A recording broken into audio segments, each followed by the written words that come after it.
Hai guys, Assalamualaikum warahmatullahi wabarakatuh dan salam sejahtera kembali lagi di Tengkuruk Channel. Apa kabar kalian yang bertandang ke channel ini? Selamat datang saya ucapkan, dan tidak lupa juga kepada kalian yang baru ke channel ini, saya ucapkan ribuan terima kasih, didoakan semoga kalian berada dalam keadaan sehat dan juga sentiasalah dirahmati dan juga diridhoi oleh Allah SWT. Dan guys, bermohonlah kita kepada Allah SWT agar kita dikurniakan rasa nikmat bahagia ke atas diri kita semua. Amin ya rabbul alamin. So guys, terkait dengan pergolakan yang berlaku di saat ini guys, Ukraina dengan Rusia guys, peperangan ini telah berlaku hampir 3 minggu macam tu.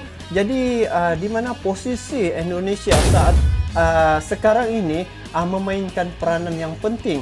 Jadi kalau tengok ya, G20 Indonesia yaitu Presiden Jokowi dilantik menjadi ketua pada G20 itu, dan kali ini untuk melihat sejauh mana respon Indonesia terhadap perkara yang telah berlaku ini, yaitu pergolakan ataupun peperangan yang berlaku antara Rusia dan Ukraina. Kita lihat ya, sebentar lagi saya akan react video ini, yaitu tajuk yang saya react ini, Indonesia mulai terlalu dalam mengikuti konflik Rusia-Ukraina. Apakah dampaknya terhadap negara Indonesia?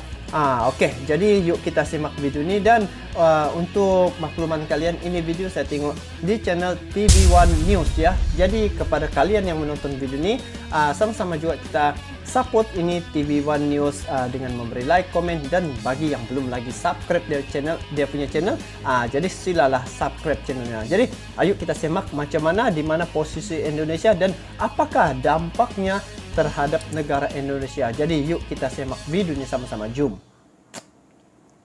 Ya, Indonesia bersama dengan 141 negara lainnya setuju dengan resolusi antara invasi yang dilakukan oleh Rusia ke Ukraina, itu yang kemudian menuai protes dari Republik atau dari masyarakat kita yang dianggap kenapa Indonesia kemudian setuju, kenapa tidak memilih opsi abstain seperti yang dilakukan oleh puluhan negara lainnya, pemirsa.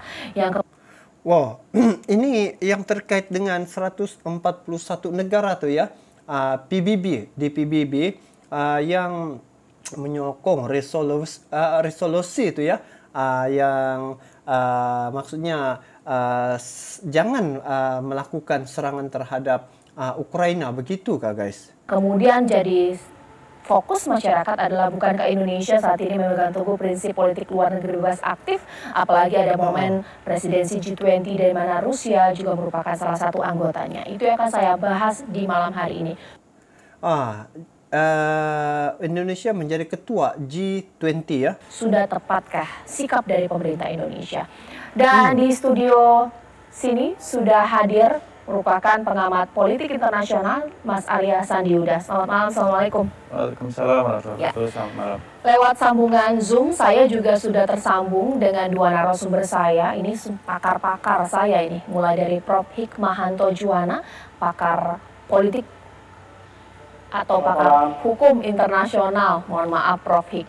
Ini Prof. kalau saya pantau tweetnya ini udah sampai langsung ditanggapi oleh orang Kemenlu ya. Oke, sambil saya nanti nunggu jaringan komunikasi saya ini tersambung dengan Prof. Makarim Wibisono.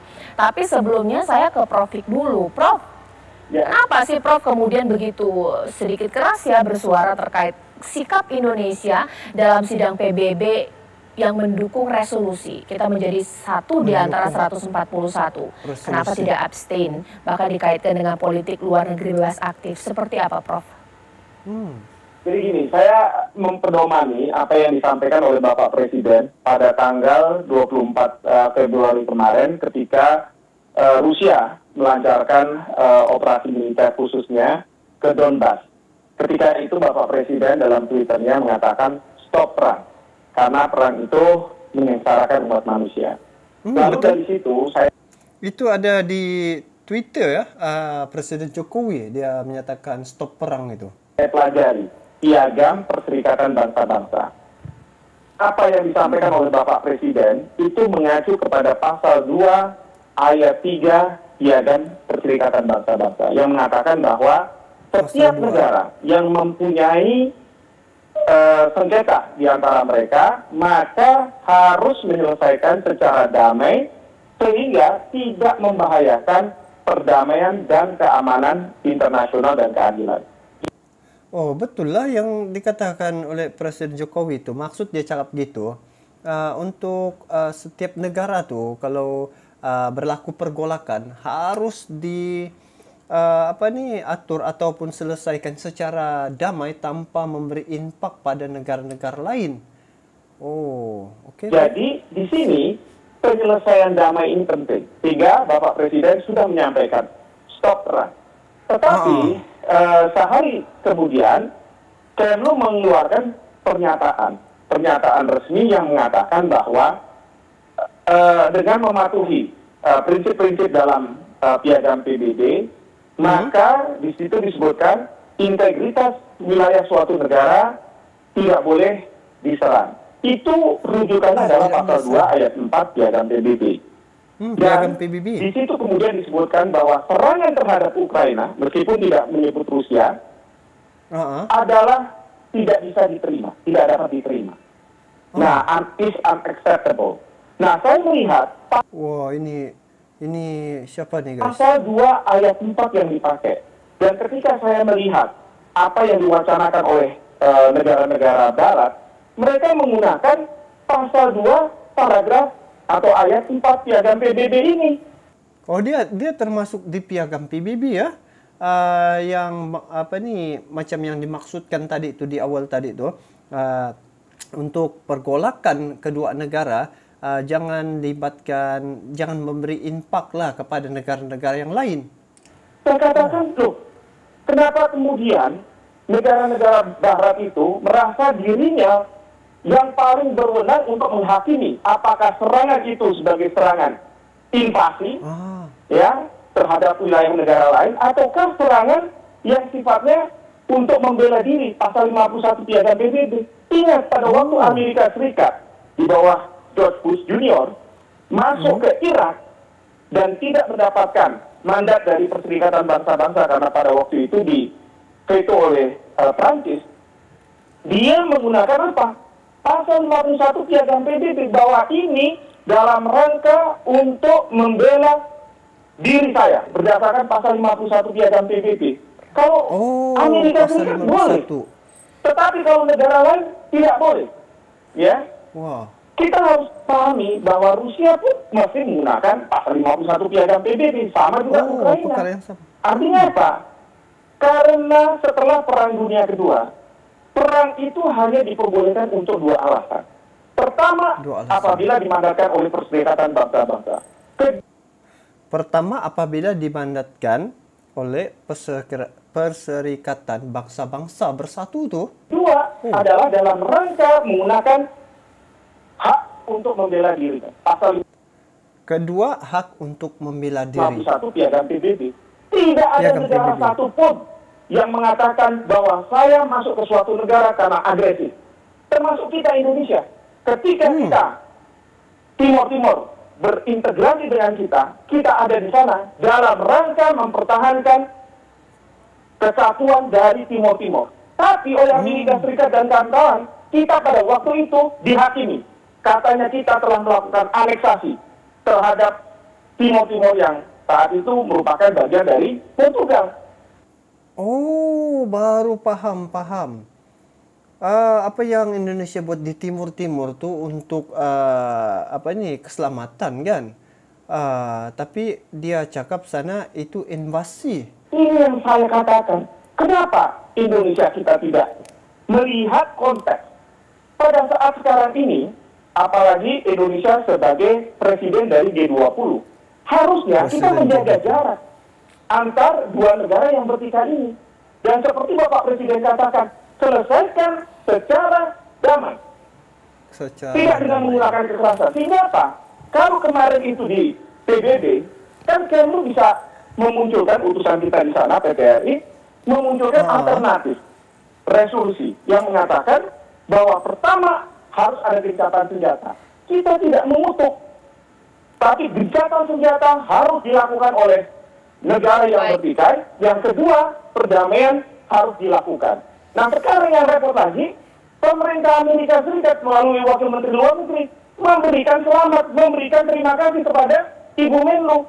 Itu kita masuk dalam jebakan Amerika Serikat. Kenapa? Akan dilihat oleh Rusia bahwa benar Indonesia itu merupakan bagian dari Amerika Serikat. Waduh. Dan yang repot lagi adalah tahapan berikutnya Amerika Serikat pasti akan meminta Indonesia, kamu juga kenakan sanksi ekonomi terhadap Rusia. Kita masuk terlalu dalam kalau seperti ini. So guys, sudah dengar separuh daripada info tu. Jadi kalau kalian mau tengok lagi, kalian boleh pergi TV One's News ya, dia punya channel. Jadi untuk kesimpulan apa yang saya faham daripada isu yang berlaku, tindakan yang dibuat oleh Jokowi, di mana Jokowi mengatakan begitu, dia sebenarnya dia tidak memfokuskan kepada satu-satu negara, tidak ada menyokong mana-mana pihak ya. Tetapi apa yang dia guna pakai, yang dibicarakan itu adalah yang dikatakan pasal 5 ya, yaitu terdapat pada piagam PBB, dan setiap negara ya yang berlaku pergolakan tidak boleh melibatkan negara-negara yang lain. Jadi dampaknya ya, apabila berlaku begini, tapi yang dikatakan tadi gencatan senjata itu adalah diharuskan ya, untuk tidak berlaku perang. Jadi sebenarnya tindakan ini macam seolah-olah Jokowi ya, dia mengambil langkah berhati-hati dalam membuat keputusan, dan sebenarnya langkah inilah langkah yang paling selamat. Kalau diisukan tadi, kenapa Indonesia tidak mengambil abstain ya? Jadi mungkin banyak sangkaan-sangkaan orang sama ada Indonesia dekat dengan Amerika dan juga sekutunya gitu ya. Tetapi apa yang saya nampak di sini, Indonesia membuat keputusan gitu, Presiden Jokowi lah, sebab dalam konteks negara-negara bersatu nih, negara Indonesia dia tidak berkonflik dengan mana-mana negara, dan hubungan diplomatik itu memang baiklah terhadap mana-mana negara. Jadi dengan tidak ada masalah dengan negara-negara lain, maka Indonesia suaranya itu digunakan pakailah G20, G20 itu, dan di situ dia dilantik menjadi ketua. Jadi ini bermakna Indonesia dia tidak terlibat secara langsung ya, cuma dalam konteks untuk keselamatan negara-negara lain, Indonesia melakukan begitu semata-mata untuk jangan berlaku peperangan. Tapi dia tidak highlight negara Rusia jangan pergi serang Ukraina. Dia tidak ada sebut gitu, tetapi dia katakan secara umum. Jadi secara umum nih, mana-mana negara untuk mengelakkan daripada berlakunya dampak ataupun kesan terhadap negara-negara lain, negara tersebut haruslah berunding ataupun menyelesaikannya secara diplomasi. Jadi guys, itulah keputusan yang dibuat oleh Presiden Jokowi di saat perucapannya, dan juga dia telah salah satu negara lah yang menyokong resolusi itu daripada 141 negara di dunia. Jadi guys, bagaimana pandangan kalian terkait dengan perkara ini? Kalian bolehlah komen di bawah. Jadi semoga Indonesia terus terlindung ya daripada ancaman-ancaman daripada negara luar, dan semoga Indonesia dilindungi negaranya tanpa sebarang masalah. Jadi itu saja untuk kali ini. Kita bertemu lagi di video akan datang. Bagaimana pandangan kalian terkait dengan perkara ini guys? Kalian bolehlah komen di bawah. Jadi itu saja, sampai jumpa lagi. Assalamualaikum warahmatullahi wabarakatuh.